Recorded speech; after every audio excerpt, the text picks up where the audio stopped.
Welcome to T shorts. Indian ఎకానమీలో భాగంగా భారతదేశ ఆర్థిక వ్యవస్థలో భాగంగా ఆర్థికాభివృద్ధి కొలమానాలు డెవలప్మెంట్ ఇండెక్స్ అంటే ఆర్థికాభివృద్ధిని కొలిచే సూచికలేంటి, ఆర్థికాభివృద్ధిని కొలవడానికి ఉత్తమ సూచికగా దేన్ని వాడతారు, అసలు ఆర్థికాభివృద్ధి అనే పదం దేనికి సంబంధించింది అనే దాన్ని మనం అధ్యయనం చేసినట్లయితే ఇక్కడ మనకు ప్రధానంగా గ్రోత్ అండ్ డెవలప్మెంట్ అనే పదాలను తీసుకుంటే ఇక్కడ ఆర్థిక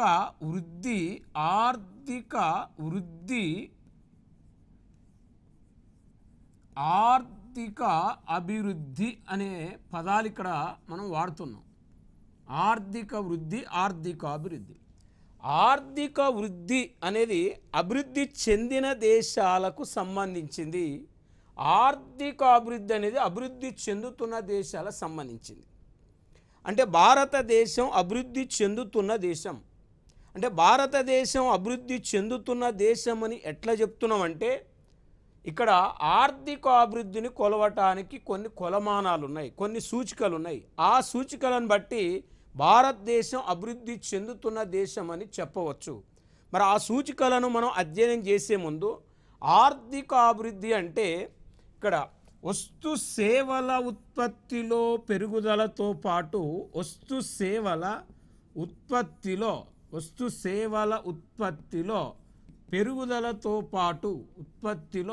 పెరుగుదలతో పాటు సంస్థాగత సాంకేతిక వ్యవస్థాపూర్వక మార్పులను ఆర్థికాభివృద్ధి అంటాం.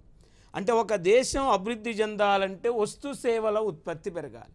వస్తు సేవల ఉత్పత్తి పెరగాలంటే ఎకానమీలో సాంఘిక మార్పులు రావాలి, నిర్మాణాత్మక మార్పులు రావాలి, వ్యవస్థాపూర్వక మార్పులు రావాలి, సాంకేతిక మార్పులు రావాలి.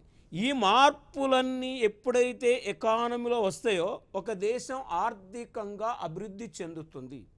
అంటే ఇక్కడ జనరల్గా వస్తు సేవల ఉత్పత్తి పెరగాలంటే ఇక్కడ స్థూల జాతీయోత్పత్తిలో పెరుగుదలను ఆర్థికాభివృద్ధి అంటాం. అంటే స్థూల జాతీయోత్పత్తిలో పెరుగుదలను ఆర్థికాభివృద్ధి అనొచ్చు, వస్తు సేవల ఉత్పత్తిలో పెరుగుదలను ఆర్థికాభివృద్ధి అనొచ్చు. అంటే స్థూల జాతీయోత్పత్తి పెరగాలంటే వాస్తవానికి 3 రంగాల అభివృద్ధి చెందాలి. ఎకానమీలో ప్రాథమిక రంగము, ద్వితీయ రంగము, తృతీయ రంగము అని 3 రంగాలు ఉంటాయి. ఇక్కడ ప్రాథమిక రంగము ప్రైమరీ సెక్టార్. ప్రాథమిక రంగము అంటే దీనిని ఏమొస్తాయి ప్రాథమిక రంగం కిందికి అంటే వ్యవసాయము, అడవులు, మత్స్య సంపద, పశుపోషణ, గనులు మొదలగునవి ప్రాథమిక రంగం కిందికి వస్తాయి. ద్వితీయ రంగం అంటే తయారీ రంగము, నిర్మాణ రంగము, విద్యుత్తు, చమురు, గ్యాసు, నీటి సప్లై ఇవన్నీ కూడా ద్వితీయ రంగంలో భాగం. తృతీయ రంగంలో వ్యాపారము, హోటళ్ళు, రెస్టారెంట్లు, బ్యాంకులు, బీమా, ప్రభుత్వ పాలన, రియల్ ఎస్టేటు, దాని తర్వాత సామాజిక సేవలైన మరి ఉపాధ్యాయులు, అధ్యాపకులు, డాక్టర్లు, ఇంజనీర్లు మొదలగు వారందరూ కూడా తృతీయ రంగం కిందికి వస్తారు. అంటే ప్రాథమిక రంగంలో, ద్వితీయ రంగంలో, తృతీయ రంగంలో ఉత్పత్తి పెరిగినప్పుడు స్థూల జాతీయోత్పత్తి పెరుగుతుంది. స్థూల జాతీయోత్పత్తి పెరిగిందంటే ఆ దేశం అభివృద్ధి చెందిన దేశం అవుతుంది. మరి భారతదేశాన్ని ఎందుకు అభివృద్ధి చెందుతున్న దేశం అని చెప్తున్నామంటే ఇక్కడ ఆర్థికాభివృద్ధి భారతదేశం అని ఎందుకు చెప్తున్నామంటే ఇక్కడ వస్తు సేవల ఉత్పత్తిలో పెరుగుదలతో పాటు సంస్థాగత సాంకేతిక వ్యవస్థాపూర్వక నిర్మాణాత్మక మార్పులతో కూడుకున్న ప్రక్రియనే ఆర్థికాభివృద్ధి అంటాం. ఎప్పుడైతే ఈ మార్పులన్నీ ఎకానమీలో వస్తాయో ఆల్టర్నేట్గా 3 రంగాల ఉత్పత్తి పెరిగి ఆర్థికాభివృద్ధి జరుగుతుంది. అంటే మరి ఈ ఆర్థికాభివృద్ధిని కొలవటానికి అనేక కొలమానాలు మనం చదువుకునే ముందు ఆర్థికాభివృద్ధి అనేది అభివృద్ధి చెందుతున్న దేశాలకు సంబంధించింది. ఆర్థికాభివృద్ధి అనేది వాస్తవానికి మనకు గుణాత్మకమైనది. ఆర్థికాభివృద్ధిని కొలవలేము. ఇది కంటికి కనిపించదు. దీన్ని కొలవలేము, ఇది గుణాత్మకమైనది, ఇది దీర్ఘకాలిక ప్రక్రియ, ఇది నిరంతర ప్రక్రియ. ఆర్థికాభివృద్ధికి ప్రభుత్వ జోక్యం కంపల్సరీ అవసరము. ఎన్నిటితో కూడుకున్నదే ఆర్థికాభివృద్ధి కాబట్టి ఆర్థికాభివృద్ధిని కొలవటానికి అనేక సూచికలు ఉన్నాయి. అందులో ఒక సూచిక ఏంటంటే స్థూల జాతీయోత్పత్తి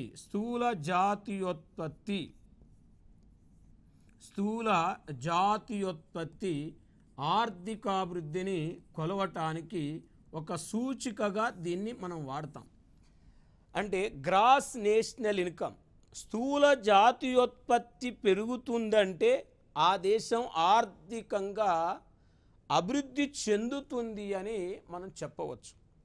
ఇవాళ ప్రపంచంలో అతిపెద్ద ఆర్థిక వ్యవస్థల్లో భారతదేశం 5వ స్థానాన్ని ఆక్రమించింది.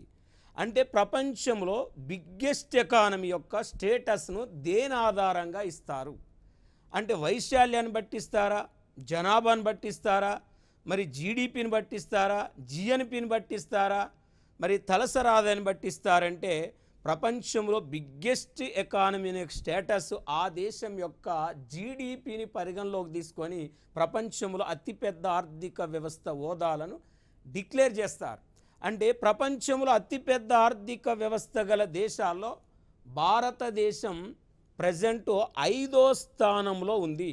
5వ స్థానంలో ఉంది అని ఎలా చెప్తున్నా అంటే ప్రపంచంలో అతిపెద్ద ఆర్థిక వ్యవస్థలు అకార్డింగ్ టు 2024 ఇన్ఫర్మేషన్. ఇది కరెంట్ ఎకానమీ సంబంధించిన సమాచారం. అంటే ఈ బిగ్గెస్ట్ ఎకానమీ స్టేటస్ అనేది జీడిపి, గ్రాస్ డొమెస్టిక్ ప్రోడక్ట్, స్థూల దేశీయోత్పత్తి ఆధారంగా ప్రపంచంలో అతిపెద్ద ఆర్థిక వ్యవస్థ యొక్క హోదాలను కేటాయిస్తారు. మరి ఇప్పుడు యుఎస్ఏ బిగ్గెస్ట్ ఎకానమీ, అతిపెద్ద ఆర్థిక వ్యవస్థ ప్రపంచంలో. మరి USA, United states of America 28.783 billion డాలర్లు అమెరికా యొక్క GDP.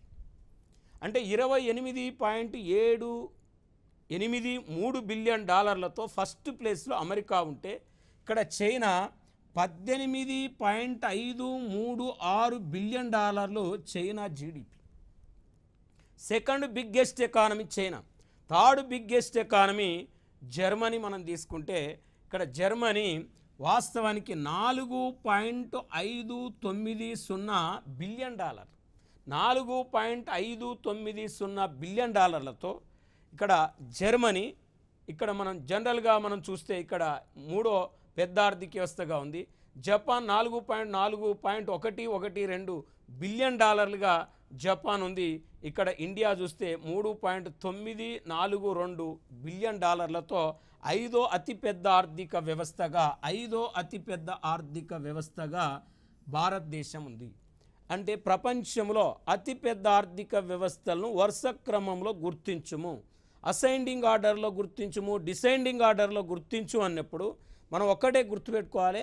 America first, China second, Germany third, Japan fourth, India fifth. అయితే ఇటీవల భారతదేశం ఫ్రాన్స్ దేశాన్ని, ఇంగ్లాండ్ దేశాన్ని అధిగమించి 5వ అతిపెద్ద ఆర్థిక వ్యవస్థగా అవతరించింది. అంటే గతంలో భారతదేశం 7వ అతిపెద్ద ఆర్థిక వ్యవస్థగా ఉండే. అంటే ఇక్కడ ఇంగ్లాండ్, ఫ్రాన్స్ల తర్వాత 7th ప్లేస్లో ఉంటే వాస్తవానికి మనది ఇవాళ 2 దేశాలను అధిగమించి మరి 5వ అతిపెద్ద ఆర్థిక వ్యవస్థగా అవతరించిందంటే మరి ప్రపంచంలో అంటే మనం భవిష్యత్తులో భారతదేశం 2030 నాటికి 3వ పెద్ద ఆర్థిక వ్యవస్థగా అవతరిస్తుందని అంచనా వేస్తున్నారు. మరి అది ఎంతవరకు మనం సమంజసం అవుతుంది అనేది 2030 వరకు చూడాలి.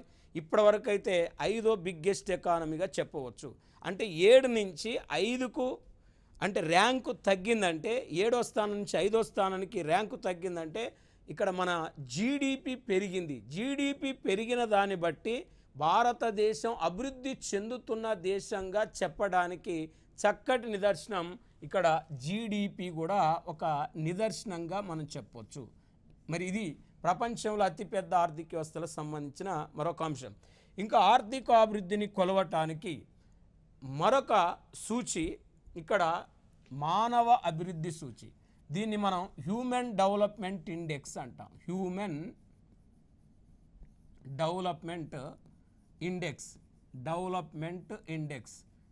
అంటే దీన్ని మానవ అభివృద్ధి సూచిక అంటారు. మానవ అభివృద్ధి సూచిక ఆర్థికాభివృద్ధిని కొలవటానికి తాజా సూచిక, వర్తమాన సూచిక, లేటెస్ట్ సూచిక HDI. ఈ సూచికను 1990వ సంవత్సరంలో UNO అనుబంధ సంస్థ UNDP రూపొందించింది.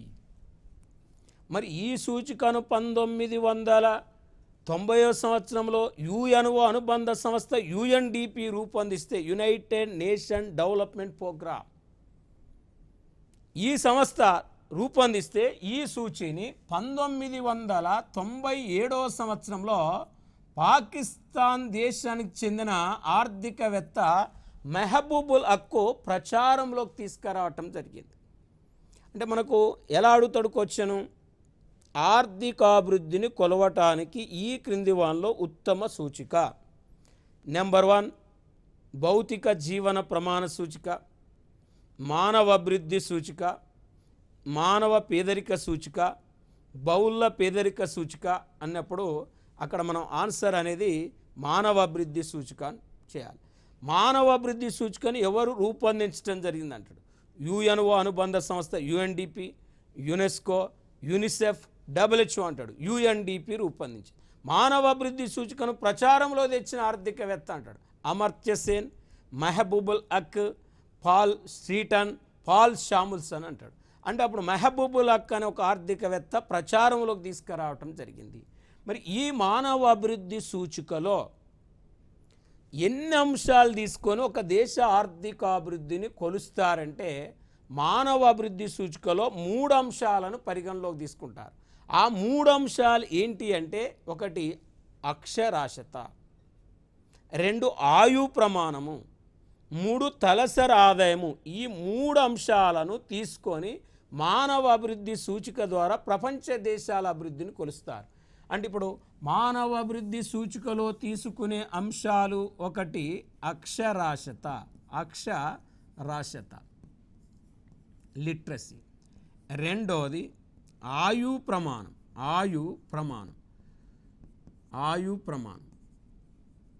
3ది తలసరి జీడిపి.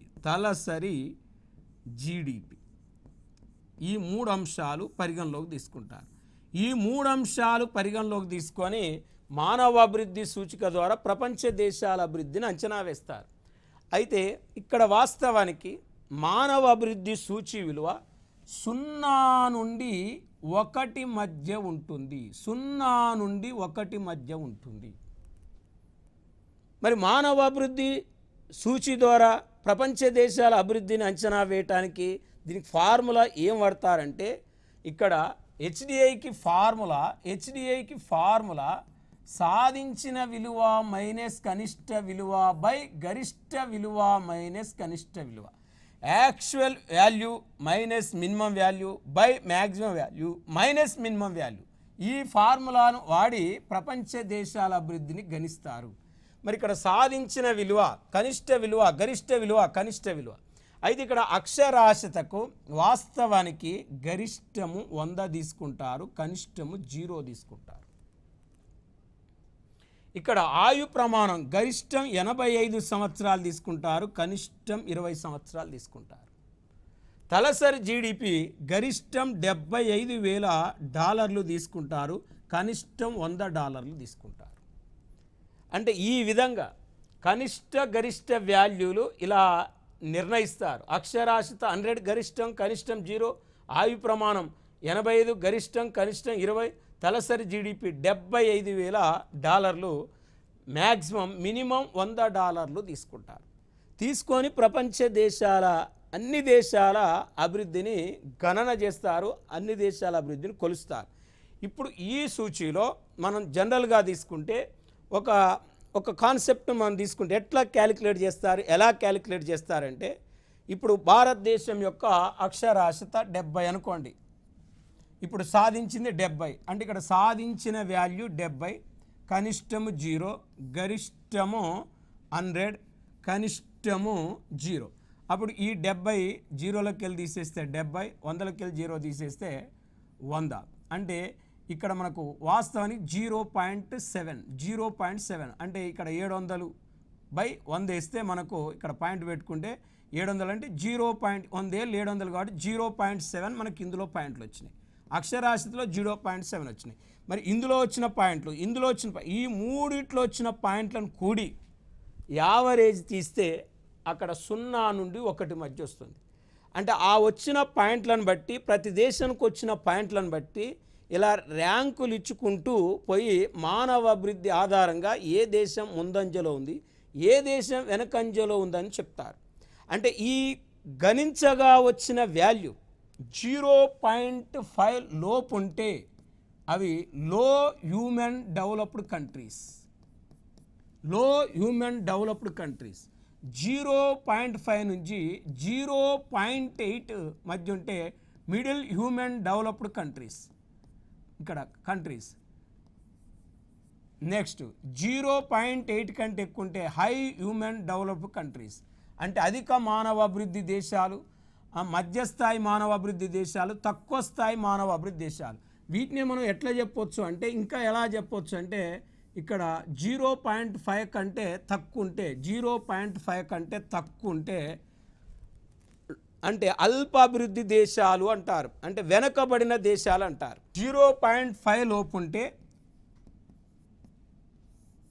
0.5 అంటే లోయర్ ఇన్కమ్ కంట్రీస్ అంటాం, మరి 0.5 నుంచి 0.8 మధ్య ఉంటే మిడిల్ ఇన్కమ్ కంట్రీస్ అంటాం. 0.8 కంటే ఎక్కువ ఉంటే హయ్యర్ ఇన్కమ్ కంట్రీస్ అంటాం. అంటే ఇది వెనకబడ్డ దేశాలు, ఇక్కడ అభివృద్ధి చెందుతున్న దేశాలు, అభివృద్ధి చెందిన దేశాలుగా ఇలా పరిశీలిస్తారు.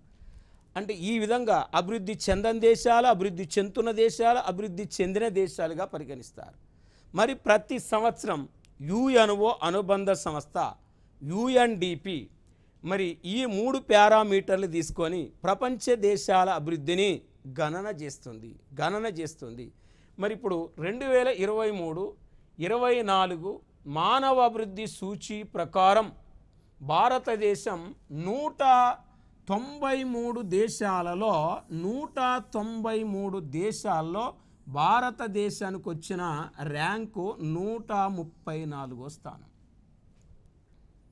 అంటే 193 దేశాల్లో భారతదేశానికి వచ్చిన ర్యాంకు 134 అని మనం అర్థం చేసుకోవాలి. ఇక్కడ మానవ అభివృద్ధిలో మొదటి స్థానంలో ఉన్న టాప్ 3 దేశాలు చూస్తే ఇక్కడ వాస్తవానికి స్విట్జర్లాండ్ 0.967, అంటే స్విట్జర్లాండ్ కూడా ఒక పాయింట్ లేదు, స్విట్జర్లాండ్ కూడా ఒక అంకెకు చేరుకోలేదు, కేవలం ఒక అంకెకు ఇంకా దగ్గరలో ఉంది. అంటే స్విట్జర్లాండ్ 0.967 పాయింట్లతో 193 దేశాల్లో ఫస్ట్ ర్యాంకు కైవసం చేసుకుంటే, రెండవది నార్వే 0.966 పాయింట్లతో నార్వే 2వ స్థానంలో ఉంది. మరి తర్వాత ఐస్లాండ్ 0.959, ఇక్కడ 0.959 పాయింట్లతో 3వ ప్లేస్లో ఉంది, నార్వే 2వ ప్లేస్లో ఉంది, స్విట్జర్లాండ్ 0.967తో మొదటి ప్లేస్లో ఉంది. అంటే ఇక్కడ మొదటి 3 దేశాలు మనం, చివరి 3 దేశాలు అంటే 193 దేశాల్లో 193వ దేశం, 192వ దేశం, 191వ దేశాన్ని మనం పరిశీలించినట్లయితే మానవ అభివృద్ధిలో ఇక్కడ 193వ దేశం ఏంటంటే సోమాలియా.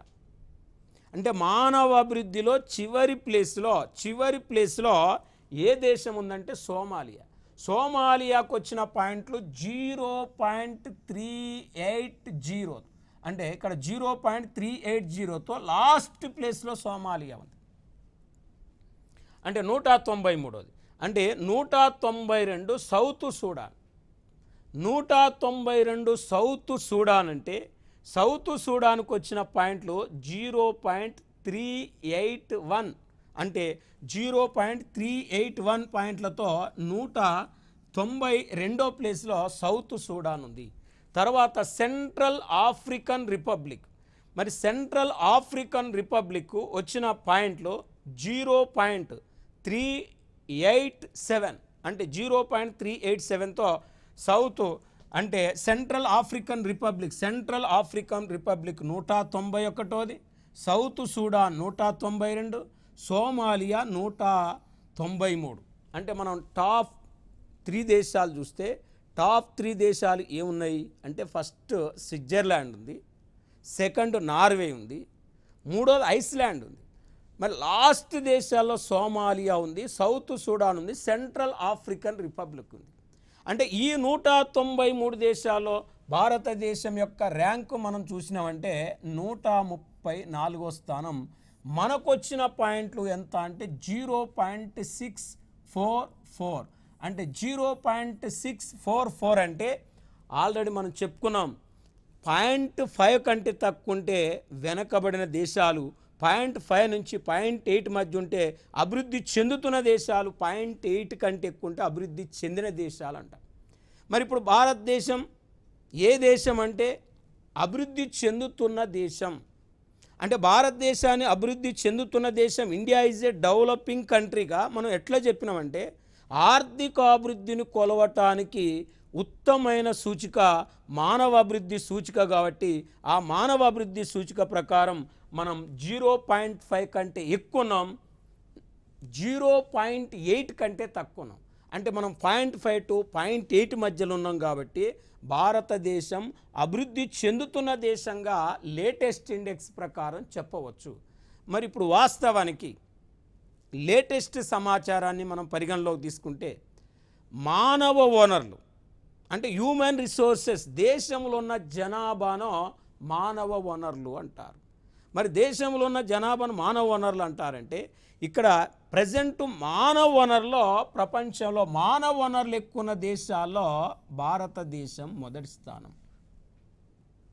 చైనా ఇప్పుడు second place, India first place పాపులేషన్లో మానవ వనరులు. భౌగోళిక పరంగా భారతదేశం 7వ పెద్ద దేశం. భౌగోళిక పరంగా, జాగ్రఫికల్ పరంగా అంటే జాగ్రఫికల్ పరంగా 7వ పెద్ద దేశం, మానవ వనరులో మొదటి పెద్ద దేశం అయినప్పటికీ మానవ వనరుల నాణ్యతలో 134వ స్థానం ఉంది. మనం 134వ స్థానంలో ఉండటం ఇది చింతించదగ్గ విషయము, ఇది బాధపడవలసిన విషయము. కాబట్టి విద్యా నైపుణ్యాన్ని పెంపొందించడం ద్వారా, ఆరోగ్య నైపుణ్యాలను పెంపొందించడం ద్వారా, అంటే మన ప్రభుత్వం మానవ వనరుల మీద ఎక్కువగా పెట్టుబడులు పెట్టినట్లయితే, మానవ వనరుల మీద ఎక్కువ పెట్టుబడులు పెట్టినట్లయితే విద్యా నైపుణ్యాలు పెరిగి, ఆరోగ్య నైపుణ్యాలు పెరిగి మానవ అభివృద్ధిలో మనకంటూ ఒక స్థానం అనేది ప్రపంచ దేశాల్లో ఉంటుంది. మరి వాస్తవానికి మన ప్రభుత్వం ఎక్కువగా ఇన్వెస్ట్మెంట్ మానవ వనరుల మీద చేయవలసి ఉంటుంది. ఇప్పుడు ఇది ఆర్థిక అభివృద్ధిని కొలవటానికి ఒక తాజా సూచికగా, వర్తమాన సూచికగా దీన్ని మనం మానవాభివృద్ధి సూచిక అని చెప్పుకున్నాం. నెక్స్ట్ మనం చూస్తే సూచికలు భారతదేశ స్థానాన్ని చూస్తే ప్రపంచ మరియు పర్యాటక అభివృద్ధి సూచి అంటే world and environment development index.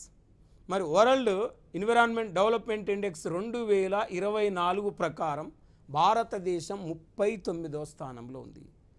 అంటే ఇక్కడ కూడా మనం టాప్ 10లో ఇక్కడ మనం లేము. ప్రపంచ మరియు పర్యాటక అభివృద్ధి సూచి ప్రకారం భారతదేశం 2024 ప్రకారం 39వ స్థానంలో ఉంది.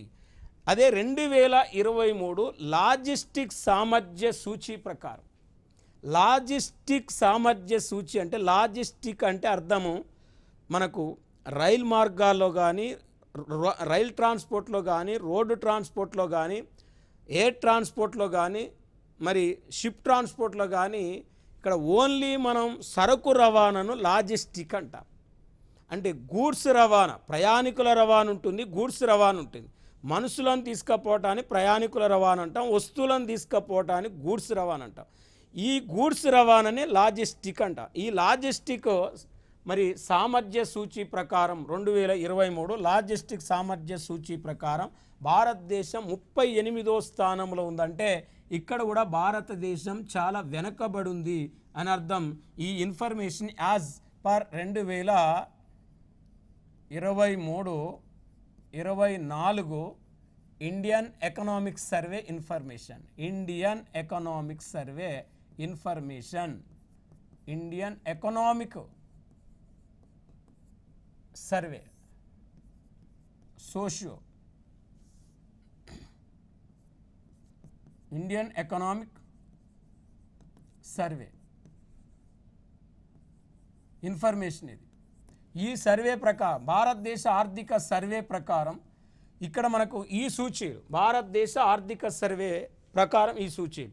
ఇప్పుడు సరుకుల ఎగుమతులు, వస్తువులను ఎగుమతి చేయటంలో, మనం వస్తువులను ఎగుమతి చేయటంలో, భారతదేశం వస్తువులను ఎగుమతి చేయటంలో 22 ప్రకారం 18వ స్థానంలో ఉంది, 18వ స్థానంలో ఉంది.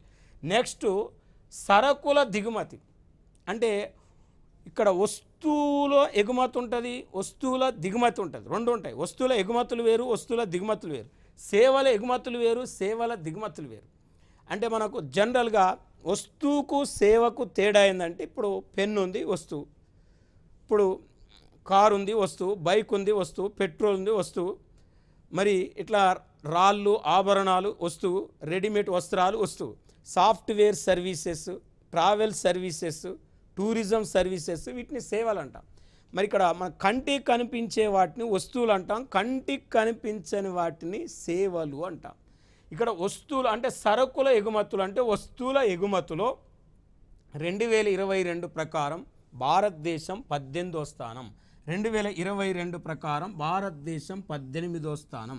అదే సరుకుల దిగుమతులో, అంటే వస్తువుల దిగుమతులో 2022 ప్రకారం భారతదేశం ఎన్నో స్థానం అంటే 9వ స్థానం. అంటే ఎక్స్పోర్ట్లలో 18th, ఇంపోర్ట్లలో 9th ప్లేస్లో ఉన్నాం.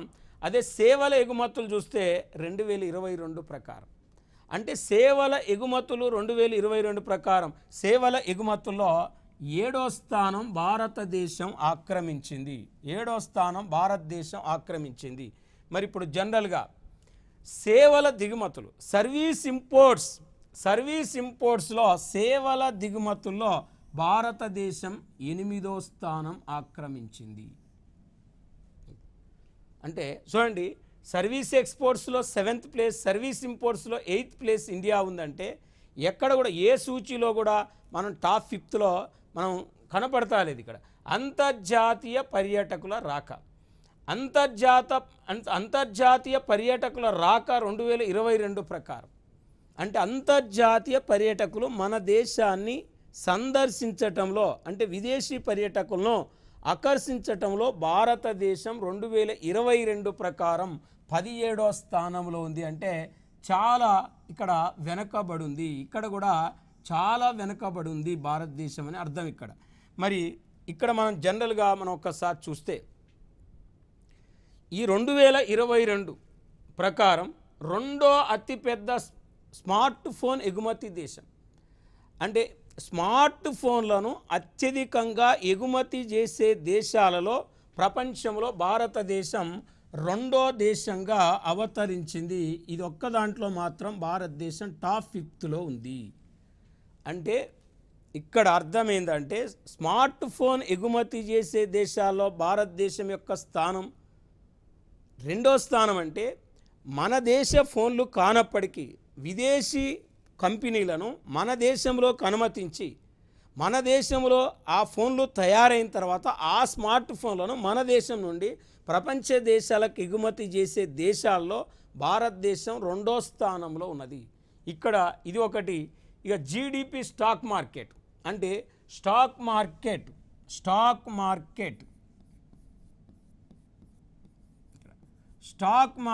అంటే షేర్ల కొనుగోలు అమ్మకాలు జరిగే ప్రదేశాన్ని స్టాక్ మార్కెట్ అంటాం.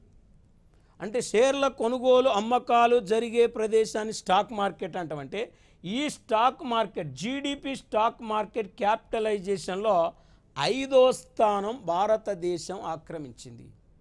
అంటే జీడిపి క్యాపిటల్, అంటే స్టాక్ మార్కెట్లో ఎక్కువగా ఇన్వెస్ట్మెంట్ దేశాలలో ప్రపంచంలోనే భారతదేశం 5వ స్థానం ఆక్రమించిందంటే మనం అర్థం చేసుకోవాలి. తర్వాత టెలికాం, కంప్యూటర్ సేవల ఎగుమతులు, అంటే టెలికాం కంప్యూటర్ సేవల ఎగుమతిలో కూడా భారతదేశం ఎన్నో స్థానం ఆక్రమించిందంటే ఇక్కడ 2వ స్థానం ఆక్రమించిందని చెప్పుకోవచ్చు. ఆర్థికాభివృద్ధిని కొలవటానికి అనేక సూచికల గురించి మనం అధ్యయనం చేయటం జరిగింది. ఎన్ని సూచికల కంటే ఉత్తమమైన సూచిక మానవ అభివృద్ధి సూచిక కాబట్టి దాని మీద ఎక్కువగా ఫోకస్ చేయాలి. Okay, thank you.